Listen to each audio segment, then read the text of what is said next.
Welcome to the Putting the Public into Health podcast by Dr. Richard Pan. As we face one of the greatest public health disasters in a century, this podcast will address questions and issues from you, the public, about the COVID-19 pandemic and its impact on people's health and lives. I am Dr. Richard Pan. I'm a physician with a background in public health, and I'm proud to represent the people of Sacramento, Elk Grove, West Sacramento, and parts of Sacramento County in the California State Senate. I want to share important information and stories with you to help each other during this difficult time. To control the COVID-19 pandemic, we need to test, trace, and isolate. On this podcast, we are focusing on contact tracing, and I'm pleased to have Dr. Erica Pan, Interim Health Officer of Alameda County, join me today. She is a specialist in pediatrics and infectious disease and previously served as Director of the Public Health Emergency Preparedness and Response Section in San Francisco. While I admire her numerous accomplishments, we are not related, though we share a last name. Thank you so much for joining me, Erica. Sure. Thank you very much for having me. So, controlling the COVID-19 pandemic requires testing, contact tracing, and isolation. So what is contact tracing? What do we currently use it for? And so how experienced is public health with contact tracing? Yes, thanks so much for asking that very important question. And we use case and contact investigation and contact tracing all the time in public health. There are over 80 reportable diseases, and some of the key examples that we do really aggressive contact tracing pre-COVID-19 pandemic have to do with tuberculosis or measles or meningococcal disease. And anytime we get a case of a disease, so we'll come back to COVID-19, we interview that case and we use public health principles around determining when a person is infectious or contagious to others. And so, for example, our current understanding of COVID-19 is that people may be infectious for 2 days prior to having symptoms, up until, actually it just changed today, I think, up until possibly 10 days after the symptoms onset. So we find out by interviewing the case, when did they start having symptoms. We kind of look at a calendar of when those infectious dates were, and then we interview them about what they were doing each of those days and who they may have had contact with. And depending on the disease, and I'll again, since we're talking about COVID-19, say that one of the definitions of close contact might be if this case was in contact with someone within 6 feet. Sometimes it'll be close face-to-face contact and for a certain duration of time. And so, one arbitrary definition is for more than 10 minutes. We really try to write down every single one of those names, see if that person has some information about those individuals that they had contact with. So, of course, some of that's easier than others. It might be, the obvious people that are at highest risk are the people that person lives with. And then there might be persons that individual works with, especially if this is during a non-shelter-at-home situation where people are working in communities or other places. And then there might be other more brief contacts that might be harder to reach. So we do that interview and identify all those contacts, and then other people need to then try to track down each of those individual contacts and confirm that they, were exposed and see if they have symptoms. And in a situation like this, when we're extremely concerned about containing the disease, we actually recommend that those contacts, if we do confirm that they were exposed, that they are quarantined and really staying away from others. So that is kind of a synopsis of what contact tracing and investigation is. So how many contact tracers do we currently have in our public health departments, and what kind of skills or training do you need to be contact tracer? Sure. So I think this is on a day-to-day basis, again, just to give a concrete example, pre-COVID-19, in Alameda County, our public health department has about 600 people, and we have a population of almost 1.7 million people. On a day-to-day basis for our over 80 reportable diseases, we only have about 5 or 6 people working on case and contact investigation. During this COVID-19 response right now, we probably have a team that's expanded to about 60 people right now that's receiving these cases, interviewing them, identifying contacts, and then having other people follow up on those contacts to do the other thing that often happens is contact monitoring to make sure those people are not developing symptoms, and then making sure those people can get tested. And then the training needed, so I think there's definitely more training needed for actually the case investigations, and I think I think really case investigation and contact tracing go hand in hand. I think once we have a list of names then someone who can do that follow-up and reaching those contacts might take a different set of skills, which is really just being able to investigate and sort of look for people, and then have good interview skills, be able to follow, scripts and protocols about that person and where they have been as well, and if they have symptoms. So at the case investigation level, we often have trained people in disease control that might be nurses or what we call public health investigators. For following up on the contacts separately, I think the skill level is, again, a little bit more, might not need to be as clinical, and can be people who can just really help look for people and investigate and interview them and develop sort of investigative skills, but also good rapport with patients to really be able to have them be interviewed and find out more about their situation. So I can imagine that there might be some people who don't really want to be found if they're a contact, right? That's right. And the governor's proposed, or at least I think the administration's talked about, at least bringing 10,000 more contact tracers online. How long? Well, what do you think that would take to get 10,000 more contact tracers? Is that going to help? Yes, I think it can absolutely help, and I think different health departments are in different stages right now of really ramping that up.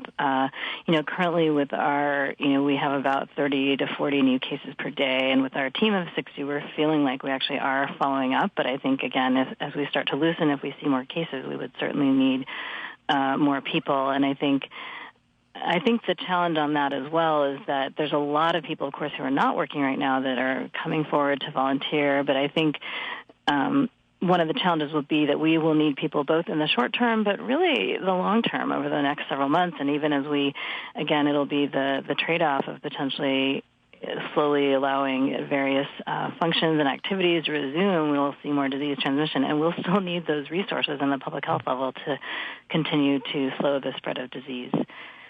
So, well, certainly struck by the fact that you went from 6 to 60 for COVID, and we're not talking about stopping at 60 because we haven't even really fully implemented test, trace, and isolate yet in California. So I think sounds like we have a lot of work to do to basically expand our capacity so we can actually, again, get our economy going and be able to, basically control the outbreak. Yes, it'll be a heavy lift, so we do appreciate that the community has really been coming forward to help us, and that the state is helping provide resources as well. There's been some great regional coordination around some of this as well, as far as some common virtual training as we begin to assign additional people to work on it. I think the other thing that local health departments are doing sort of as a frontline thing is continuing to reassign more of our own disaster service workers from within our health departments, our agencies, and also starting to think about, other job skills like librarians or code enforcement people and others that are already government workers. And then if there are additional people hired on as well, that will be useful as well. Now, it sounds like pretty intensive work, but some people would say, well, why can't we use technology? In Asia, they are putting, I think, apps to track people through their phones. There's other people are developing apps here in the United States. I think Google and Apple are working together with something on Android and iPhones. So how can technology be used to support contact tracing, and how much can technology help supplement or reduce the need for more people? Sure. I think that's a great effort that is evolving, and I think there's a couple different layers of that. I think before talking about sort of the cell phones themselves, there's a lot of technology that's needed just to do effective data management of that number of contacts. So if each contact, right now the number of contacts is low because people are not really, people are, for the most part, sheltering at home. But as things resume, the number of contacts for measles, which was an airborne disease, was typically, up to 100 people per case. So I think just even the data management of that and making sure it connects with our surveillance systems, and also making sure that we can do good workflow with all the sort of data and, assignment and tracking. So that's something that, again, our public health infrastructure needs to have some increased buffing up with that. So that's something we're really looking to for technology to help. As well as then to your second point about cell phones, I think there's a few different ways these apps can be helpful. Notifying people if, now that we do have cell phones and text and ways to try to notify people in a more timely way. Again, they have to actually call back or respond back to your other point about people sometimes don't want to be found. Right. And then, of course, the really more controversial issues are around as you just mentioned, in Asia, where there might be a way to use those systems to say, okay, well, this cell phone during these days was in this proximity of these people, and then being able to automatically ping them. I think in the United States we will have interesting challenges around privacy, I believe, and I think I think there's just a different perspective in our community and our society here about how willing we are to share or know that the data from our cell phones is being shared with others. So I think that will be very interesting as this evolves to see how much we can actually effectively leverage that technology to contact others. Well, I appreciate you brought up privacy because that's certainly, I think, one of the issues that might come up. You have people out there asking questions about where you've been, who you've been with, right? Mm-hmm. We're talking about technology. Although I would also keep in mind, if you think about, 100 years ago, before we had vaccines and antibiotics and so forth, that if you had a contagious disease like measles, they would actually stick a sign on your door. So if you were supposed to be quarantined, someone in your household with measles, there would be a big sign on your door that says quarantined, right? So all your neighbors can see it. And if you didn't stay in your house, they might even assign a police officer or someone to sit in front of your front door to be sure you didn't try to escape. So that was pretty public at that time. Do you think that, so what do you think are some of the privacy issues? And do you think there might be some adaptation people might be open to as in exchange for trying to contain this particular disease like we've done in the past? Yeah, that's a great question. And I think, again, as far as the technology, I think it will be interesting because, as we all know, there's a lot of data that is already shared from our cell phones with these larger tech organizations, and will people be okay with those organizations sharing that with public health? And I think as far as an individual privacy, even for contact tracing without technology, we absolutely take that very seriously in the public health world, and just like clinicians who take care of patients, we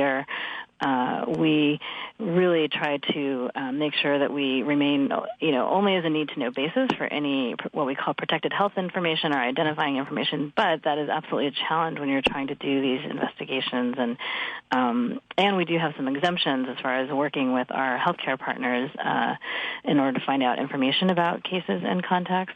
And then I think the other question you raised about, and interesting to think about those pictures and icons of quarantined, and I know again that some of those Asian apps are that your phone can sort of show whether you're green or red.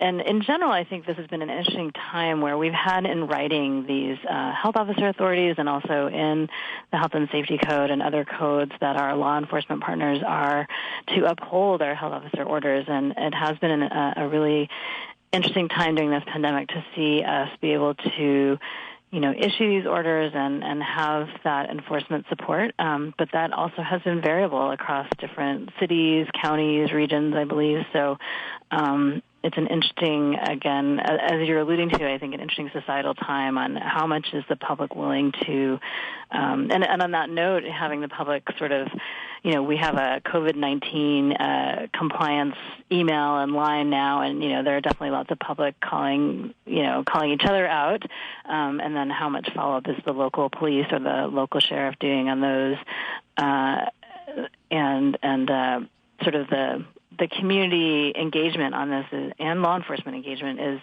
very helpful, and can be controversial as well. Mm-hmm. Well, I think it's important to point out, and I know you referred to this, is that actually there are very significant privacy laws that actually apply to health data that's handled by the Department of Public Health. So sometimes people say, well, I don't want the data to go to the government, but yet there are many laws to protect the privacy of that data that actually are much more rigorous than apply to any business that handles the same, that is collecting personal data, maybe not health or businesses because they fall under HIPAA and state privacy laws, but a lot of the tech companies are under much fewer restrictions around data than the public health department is, or other government entities are. And so when people talk about privacy, I think we need to think about, well, your data. I mean, I think we need to talk about how we protect everyone's data in all settings, and not just worry about, oh, well, I don't want to share my data with public health because it's a government entity. Yeah, no, those are all great points.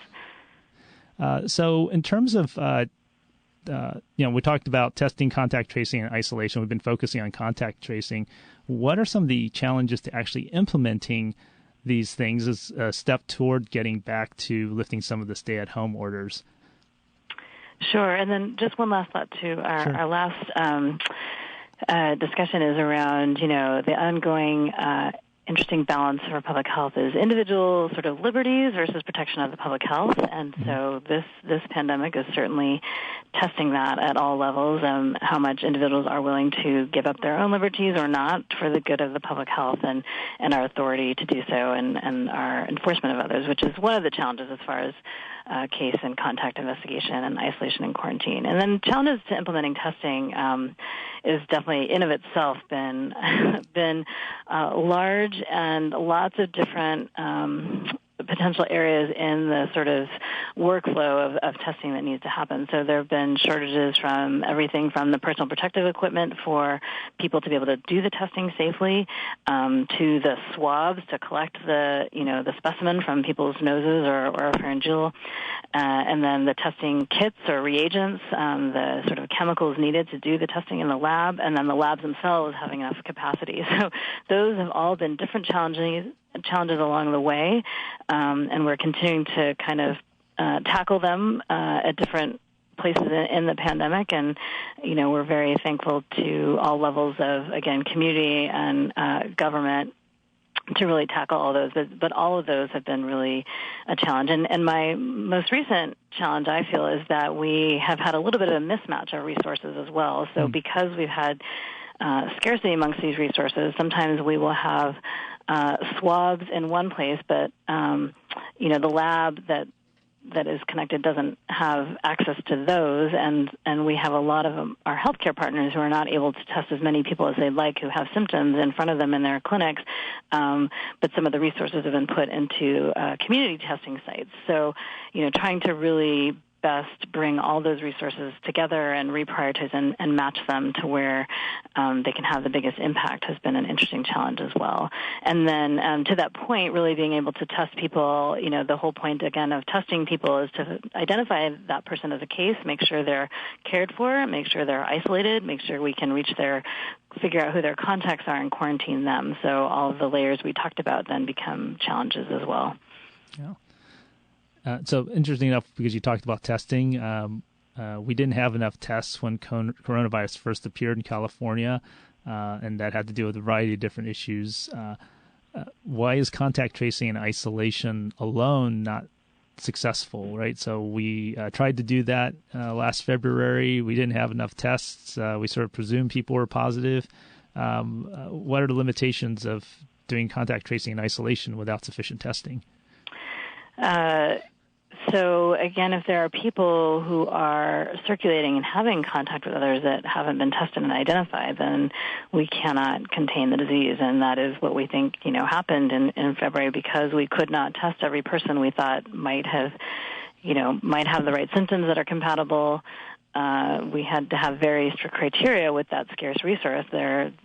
And just looping back to prior conversations about studies and looking how many people were infected, we think there was a lot more virus circulating than we were able to detect. So we then were not able, and the individuals themselves may not have known, now that we know more about people who are infected but don't have any symptoms, could be, out and about doing their usual thing and exposing others and not realizing it. So that is why we, unfortunately, were not able to contain. And looking at lessons learned from other countries who are more poised and ready to do that testing is where some of the other countries have been more successful in being able to contain. And we certainly had hoped in that moment as we were watching and monitoring travelers coming back in the beginning from when really the epidemic was just in the Hubei province in China, we thought we would be able to identify those persons and test them and contain.